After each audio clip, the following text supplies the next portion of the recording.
Hi everyone, and welcome to a new episode of Day's Podcast along with a new video. So today I wanted to talk about a new artist. Like, subscribe. Thank you for watching. Thank you for viewing. I truly appreciate it. Definitely check out Patreon and Spotify. If anything, we will have exclusives coming your way very soon. I know I've been saying that. I'm just trying to make sure that you guys have enough public and free content because why not? There's enough time. Why not? So, again, thank you so much, and I truly appreciate it. The artist we are going to talk about today is Monica, and we're going to talk about her debut album, Miss Thang. And yes, let's get into it. So, Miss Thang is the debut studio album by American R&B recording artist Monica. It was released by Rowdy Records and distributed through the Arista label on July 18th, 1995 in the United States. Recorded throughout her early teenage years, the album was conceived under the guidance of Rowdy head Dallas Austin, who would emerge as a tutor and father figure to Monica and serve as Miss Thang's sole executive producer. Austin recruited proteges from his camp, and Tim and Bob, Arnold Hennings, and Colin Wolfe, as well as Daryl Simmons.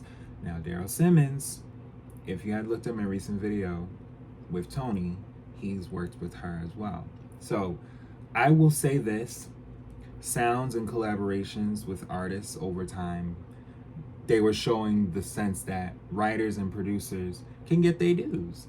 And artists can respect it because, of course, they get their dues. They're performing and putting the song, attached to them and everything like that. And of course, they have their right to the song. But this was, the 90s and even in the 2000s, people were starting to get into producing and writing a bit more because they were realizing, like, okay, if technology and all these things are changing, we could still get, residuals. We could still get, things back from this because we did it, It incorporates a wide range of contemporary genres such as soul, pop, hip hop, and blues. So, yes, it was recorded 1993 to 1995. Upon release, Miss Thang received generally mixed to positive reviews from music critics who complimented Monica's versatility and mature sound appearance, as well as the album's eclectic number of songs. I'm sorry. A steady seller, the album became a commercial success as well. It debuted and peaked at number 36 of the Billboard 200, similar to Tony, and reached the top 10 on the top R&B hip-hop albums in the United States, where it was certified 3 times platinum by the Recording Academy and sold over 1.5 million copies. Internationally, it earned gold status in Canada, which it reached 20 on the top albums CDs charts, and peaked at number 9 on the New Zealand albums chart, her highest peak as of 2018. 4 singles were released from the album, including debut single "Don't Take It Personal," just one of them days, Fun and Follow Up, Before You Walk Out of My Life, both of which made Monica the youngest artist ever to have 2 consecutive chart-topping hits on the Billboard Hot R&B Singles chart, and became top 10 hits in New Zealand, with her further 2 singles, Like This and Like That, which is one of my favorites, and Why I Love You So Much, which is also one of my favorites, also reaching the top 3 on the Hot R&B songs. Monica, along with fellow teen singers,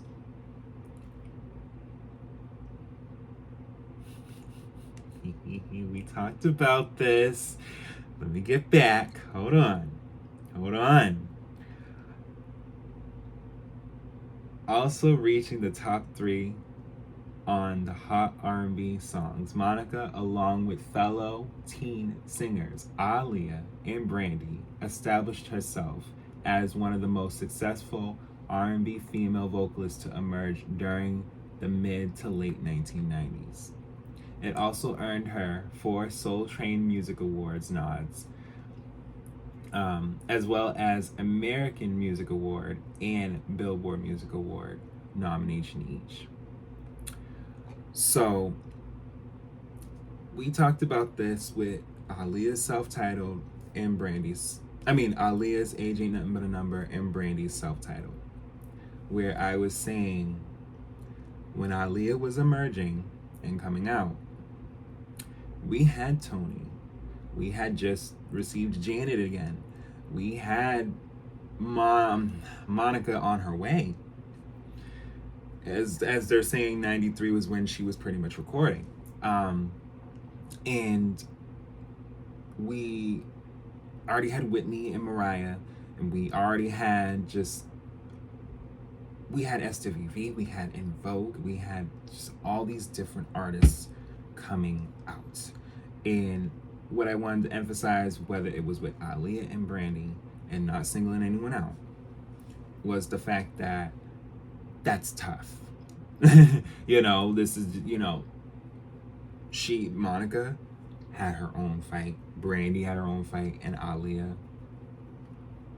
her own fight as well. So I just want to make sure I clarify for anyone that's a stand of any of these women, or even men that I talk about, that there was a lot going on. So, like, even down to what I just recently talked about with Tony, there's just more that,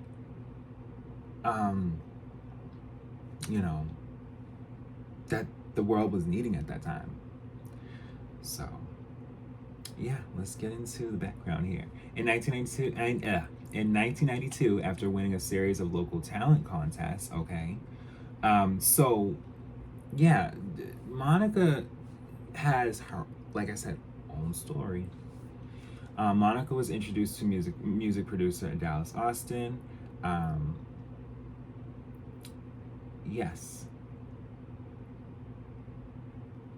So, Before You Walk Out of My Life was handed in, and it was a leftover from Toni Braxton's second album, Secrets, for which Monica to record.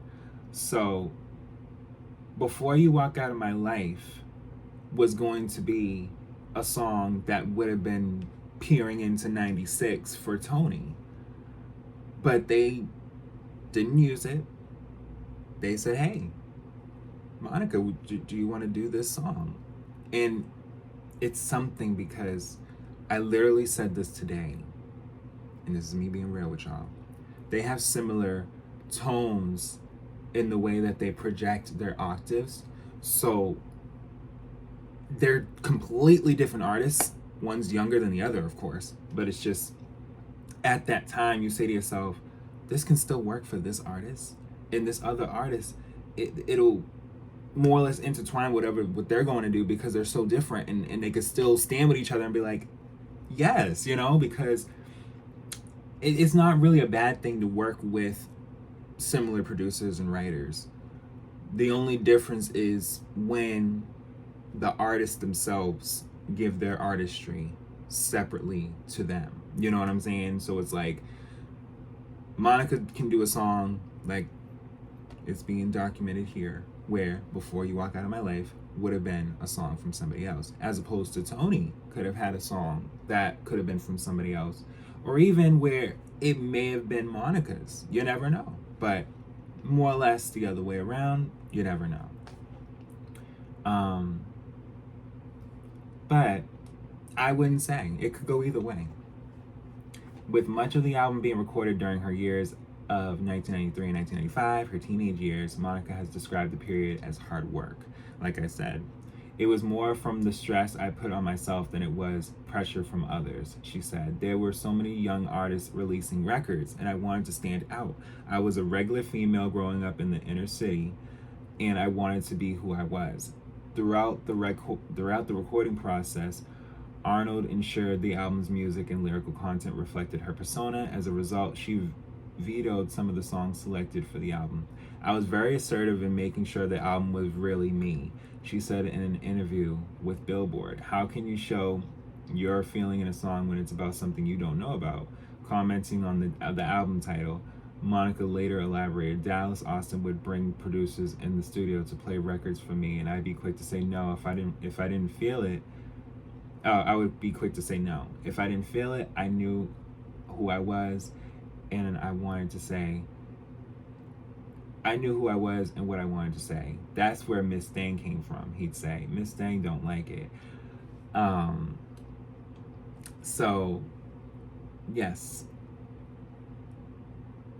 The album focuses on hip hop and contemporary urban cuts, including a pair of R&B chart toppers. He felt that in spite of her youthful age, Monica conveys a surprisingly mature sound.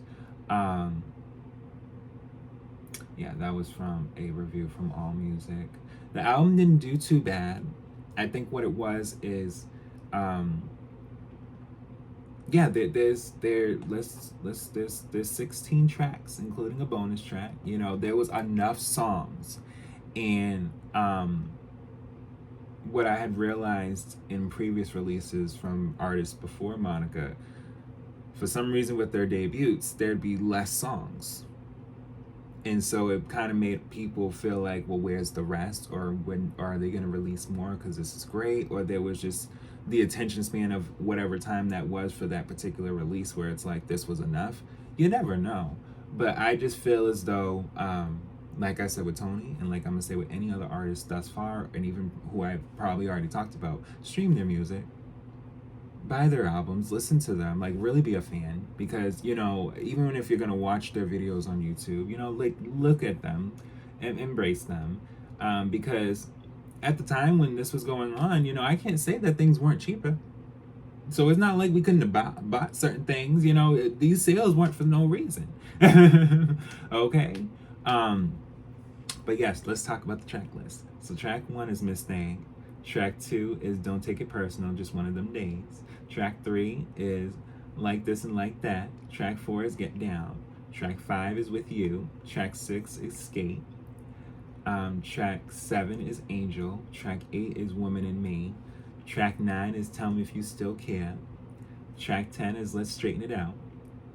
And this was a surprise because Usher's on here. Okay? And so we'll talk about Usher. We've yet to really see, like I've said in my last recent video with Tony, like there's only so many artists, even when they're around the same age, that collab. And so with Usher being in Atlanta and of course Monica as well, it's like why not? You know, why not? And she returned the favor on his album. Nah, okay. So we'll talk about it. Yes, track 11 is Before You Walk Out of My Life. Track 12 is Now I'm Gone. Track 13 is Why I Love You So Much. Track 14 is Never Can Say Goodbye. Track 15, Don't Take It Personal. That's a remix. Track 16 is Forever Always. And track 17, the bonus track in Japan, is In Time. And so, yeah, like I said, you know, over time it started to, you know, rise. And I feel like, you know, like she had said, she knew who she was, what she wanted to do, and that is something that was very big in the 90s for young girls, young women. Because the men were just kind of like, all right, you know, let's do this. You can do it. Yeah. But the women, they made it a little harder. And especially in girl groups too. Because I had, you know, literally talked about the fact that, you know, with TLC, they had one member where it started off with, it was T-Boz and Left Eye and another woman. And then contract switch. Now we have Chili. And, you know, it's those type of situations where it's just, you know, there just needs to be more credit, you know, and I feel for that. I really do feel for that. But yes, I wanted to again emphasize the fact that when Monica came out with Miss Thang, it did open people up to her and where she was going from there, because Whitney was right there with her, and Brandy, in the next release for either one of them that I will be talking about. Well, to be honest with you, I believe I talked about Never Say Never. I'm not sure if I talked about Never Say Never, but if I did, please be sure to check that out. But if I didn't, we will be talking about The Boy's Mind. So yes, that's the end of our video, and I'll be back with more.